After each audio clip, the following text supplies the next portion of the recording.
Olá pessoal, sejam bem-vindos. Estamos iniciando a nossa aula 9 e hoje nós vamos falar sobre demonstração das mutações do patrimônio líquido, a famosa demonstração DMPL.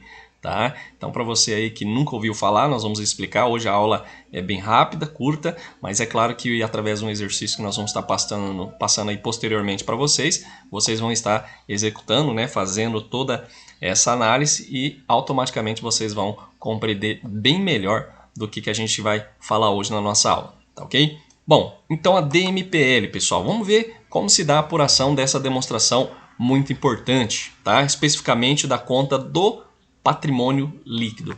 É claro que a gente falou do balanço patrimonial, a gente falou sobre a questão, né, do ativo circulante, do ativo não circulante, falamos do passivo circulante, não circulante. Lembra aquela conta que está lá no lado direito, lá embaixo, né, do balanço? Patrimônio líquido. Então nós vamos falar um pouquinho sobre aquelas contas. São as contas que, no decorrer de um período, as variações que ocorrem, aí nós vamos estar discriminando na DMPL. Tá? Então ele é um relatório contábil muito importante e vai evidenciar aí essas variações que ocorrem toda hora, né? Ou quase sempre, tá? Nas contas que compõem o patrimônio líquido em um período. Então não se esqueça, pessoal, a DMPL a gente só vai utilizar as contas do patrimônio líquido. Então fica bem fácil, né? Na hora que vocês pegarem um balanço aí, vocês podem verificar que nós temos as divisões, tá? Do ativo, do passivo, e lá embaixo temos o patrimônio líquido. A Lei 6.404, pessoal, Sociedade por Ações, né? A Lei de Sociedade por Ações que a gente já falou, ela não fixa exatamente um modelo de DMPL que deve ser utilizado pelas empresas, tá?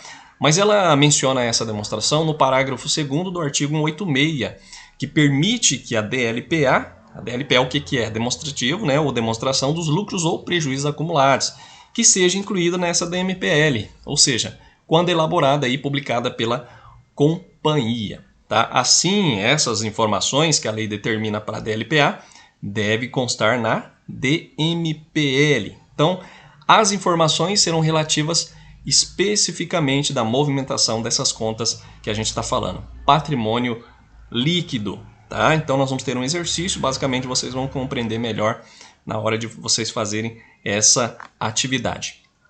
Os dados, pessoal, para a elaboração dessa demonstração, eles são extraídos especificamente do livro Razão, dos razonetes que a gente já demonstrou aí numa aula, né, na aula anterior, para vocês compreenderem o que seriam os razonetes que a gente tenta falar. Tá? Então, nada mais é do que a movimentação ocorrida. Então, através dos razonetes do livro Razão, nós temos as contas do patrimônio líquido que a gente inclui lá na DMPL, tá? Em cada uma das contas especificamente aí do patrimônio líquido. Bom, aqui nós temos um modelo de DMPL, tá? Vocês podem observar, nós temos aí uma companhia, né? A gente colocou aí Companhia Moura Ribeiro S.A., tá? Uma sociedade por ações, capital aberto. E nós temos aí, ó, descrição, capital social no horizontal, tá? Descrição, capital social, reservas de capital, reserva de lucro, enfim, as contas que compõem o patrimônio líquido. Você nunca vai ver essas contas, pessoal, lá no ativo, tanto no circulante e não circulante, nem no passivo circulante, nem no passivo não circulante. É específica do patrimônio líquido. Já na vertical você vê aí as contas que nós temos, né? Aumento de capital, pode ser com reserva de capital, temos o lucro ou prejuízo acumulado do exercício, temos reserva legal, investimentos, né? Reserva para investimentos, dividendos, entre outros. Então as contas que nós temos aí, a questão do vertical, são o nome das contas que compõem o patrimônio líquido. Existem outras também, não é somente essas, tá? E na vertical nós temos aí a questão dos valores que você pode colocar.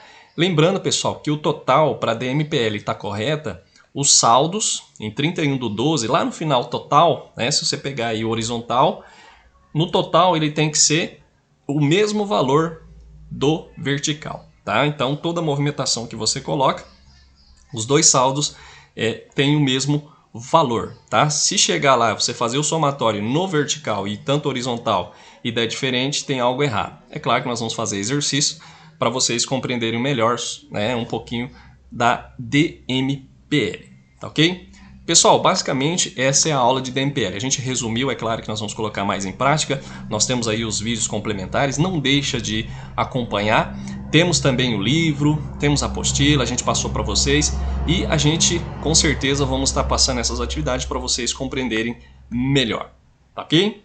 Pessoal, próxima aula a gente vai falar sobre a aula 10 e essa aula 10 é sobre a demonstração do fluxo de caixa. Vocês vão entender o que representa essa demonstração do fluxo de caixa, tá? Adiantando, são contas do disponibilidade, tá? Falando tudo sobre entrada e saída de dinheiro, de caixa. Então a gente vai falar sobre o método direto e indireto para vocês, vai ter exercício também para vocês sempre compreenderem melhor o que a gente fala na teoria e o que a gente coloca em prática, tá ok? Pessoal, muito obrigado, tá?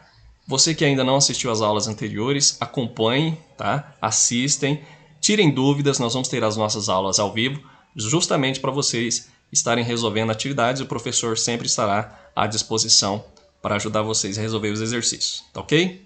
Pessoal, muito obrigado e até a próxima aula.